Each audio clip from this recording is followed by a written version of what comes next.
What's up, everybody? Soren Baker. Amir, Rahimi. And today on The Great Debaters, we're taking it back to what many people consider the best posse cut of all time, the Symphony. Great Debaters.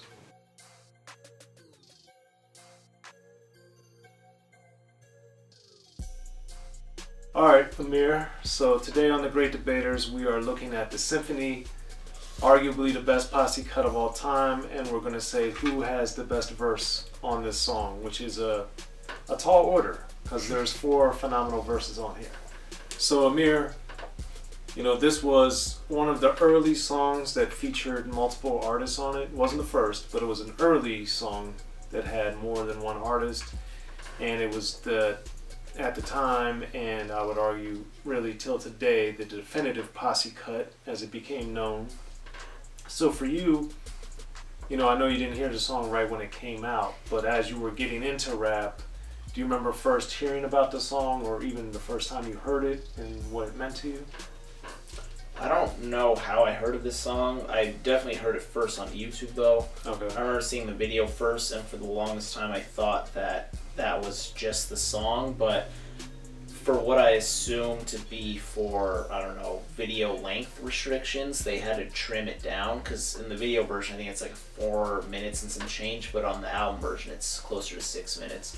So for the longest time I thought that was like the full verses, and I was wrong. So I don't know how I heard of it, but I think I was probably just browsing through YouTube, and then I found it. This is a very long time ago though, and I like the setting of the video, how they're kind of going to a saloon and everything, and right. Marley Marl, you see Roxanne Shante, who's not rapping on the song, she's in the video, and other members too, but definitely I feel like this is one of those songs that when it came out it probably made a big impact. You can probably Absolutely touch more on that than I can, but I'm sure it definitely had a big impact, especially with the roster and being on Kool Chillin'. Yeah, all that was a big deal, and at the time, Kool G Rap and Big Daddy Kane were the ones that were known because of the material they had put out, even though Craig G had stuff out too. But to me, this was the real introduction to Craig G and Master Ace, especially on video form.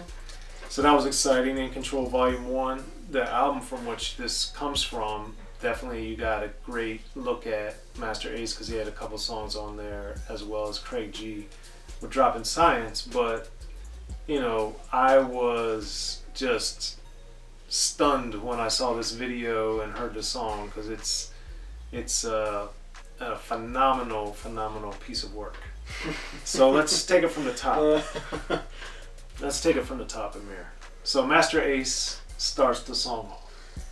Mm-hmm. So for you, Amir, what did you think of Master Ace's verse? Master Ace, before he cut off the ER and put the A, Master Ace,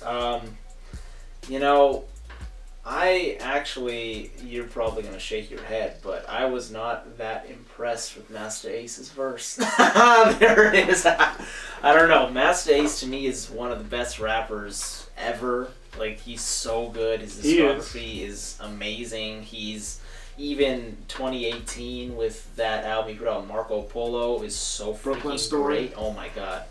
Excellent. So he's still got it 30 plus years.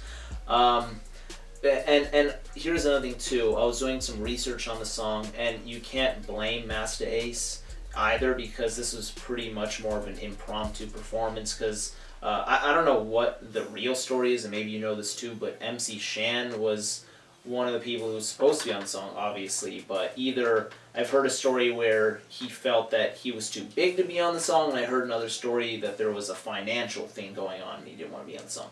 Which is true, I don't know, but either way, and I think you want to say something, either way, Master Ace, I think, was told to hurry up or not hurry up, but he was put more in the position to write his rhyme quicker, and he also went first because the other people didn't want to go first. Right. So, Master Ace, I did like his verse, but to the other people compared, I think Master Ace does not have a contender for the best verse.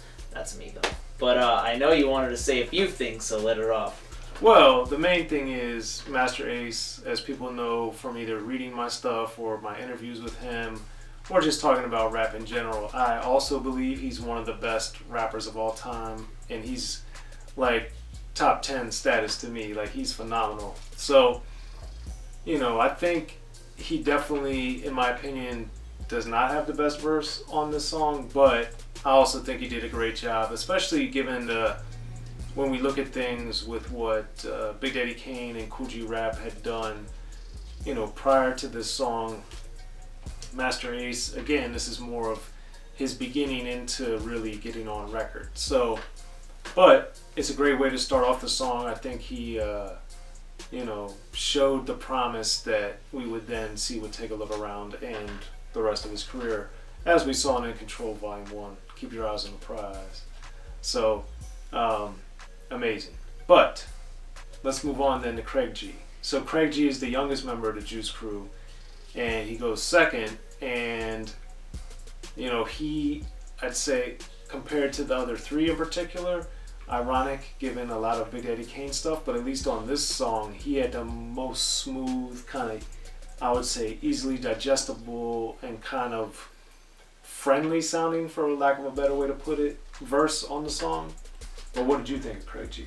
No, I think you pretty much touched upon that, and he definitely has the shortest verse. I'm not sure if that's what they limited him to or what he was most comfortable with, but Masta Ace, G-Rap, and Kane all had significantly longer verses. Right. But Craig G did well, too, and he set it up. And one thing, too, that I really like about this song is how they say who's next on the Symphony, and they say Kool G or Big Daddy Kane or right. Craig G or whoever, and I really like that, too. It's a little interactive. It's nice. So, it's like a relay race passing the baton. Exactly. It's pretty cool.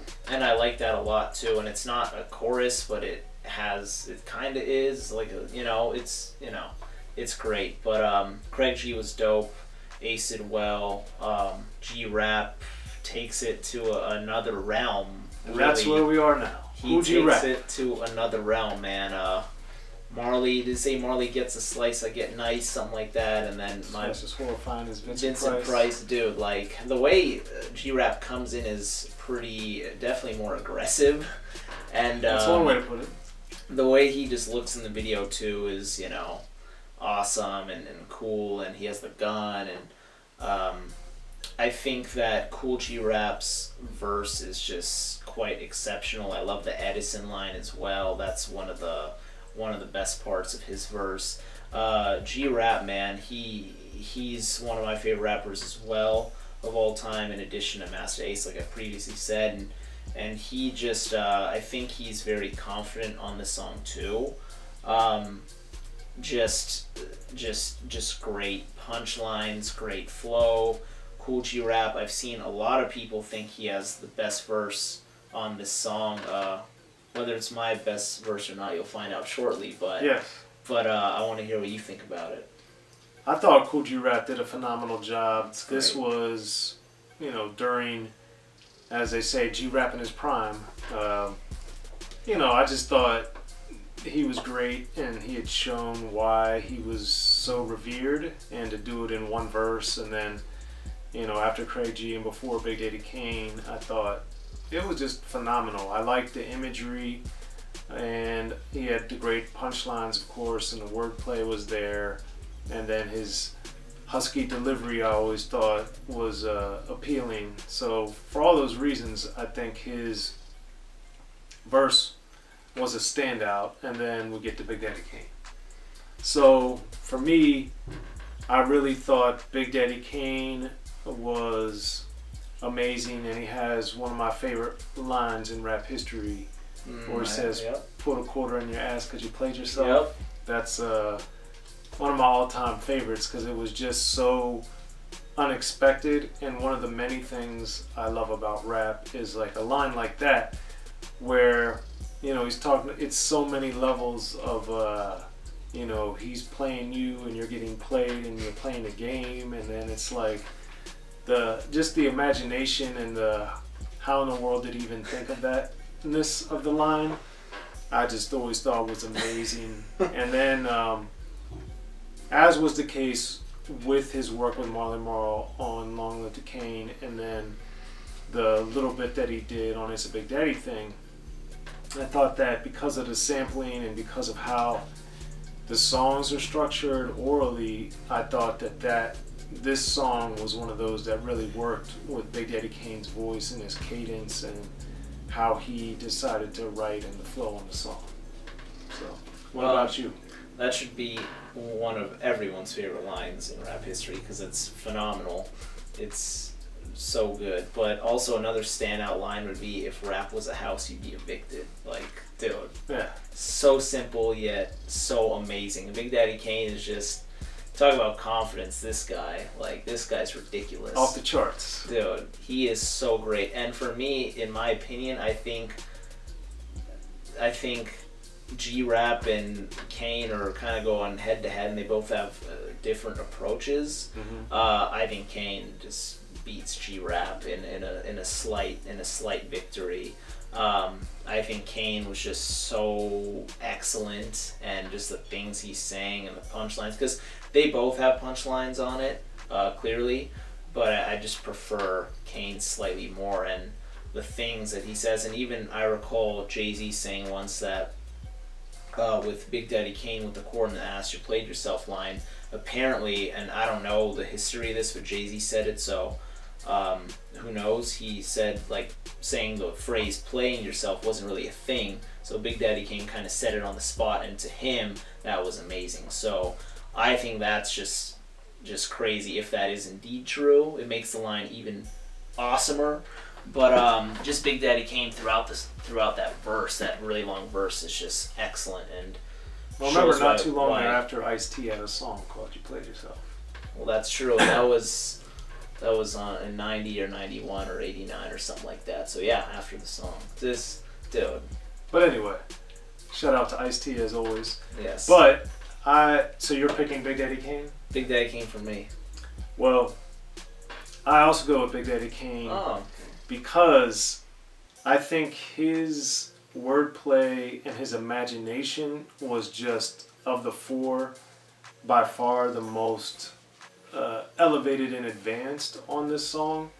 And I also thought that he had that, as he did on many of his great songs, he had that rough confidence, but he also didn't sound like he was trying too hard.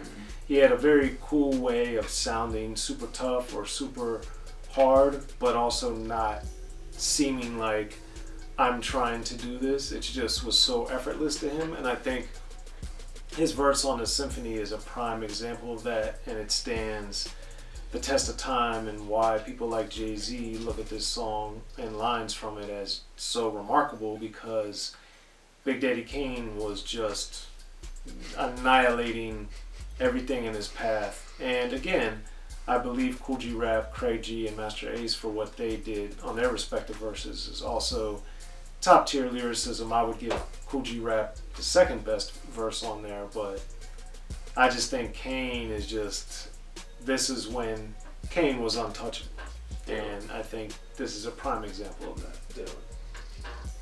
Untouchable being a good word to use. Yeah, great Above the Law song too.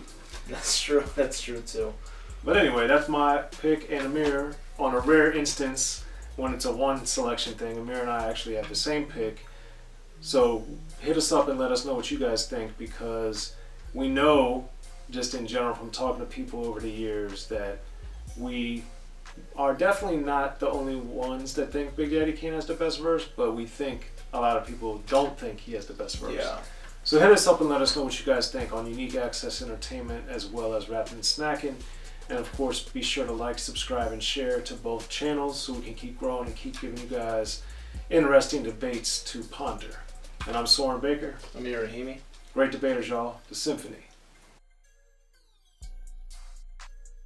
Be sure to check out the History of Gangster Rap by Soren Baker. He's official. History of Gangster Rap features exclusive interviews with Ice-T, Snoop Dogg, MC Ren, the D.O.C, and dozens of others. The History of Gangster Rap, a definitive look at how Los Angeles changed rap forever. In Los Angeles, the streets definitely set the tone of the hip-hop music. At 19, I got a $50,000 car. My whole angle always was, I'll be street, but I will always tell you the horrors that go along with this life. It will be penalties and casualties for just wearing the wrong color in somebody's neighborhood. And once gangster rap made it from the streets to the TV, the genre exploded.